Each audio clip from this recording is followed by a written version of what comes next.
دوتا هندوان زیر بغل، با همین جان لاغر و زردم فکر کردم که می شود جنگید، فکر کردم فقط خودم مردم، مرد بیزار خسته از بیدار. از همه سنگ نیزه میبارید، به خودم آمدم تنم خارید، گفتم از شهر دست بردارید، شب شد و سینه را سپر کردم،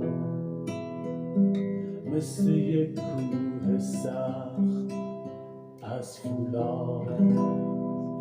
خواستم مثل آسمان باشم، منجی شهر نیمه جان باشم، آشیان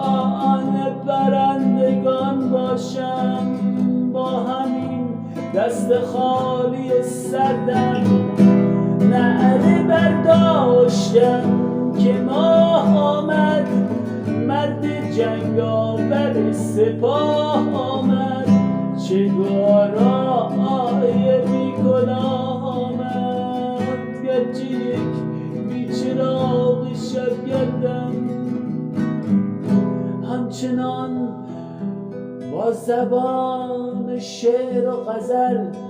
همچنان مثل گندلات محل، همچنان هندوان زیر بغل، شوره این قصه را در آوردم، با دهانی جریده از فریاد. خواستم مثل آسمان باشم،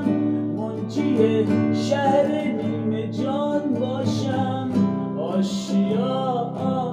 پرندگان باشم، با همین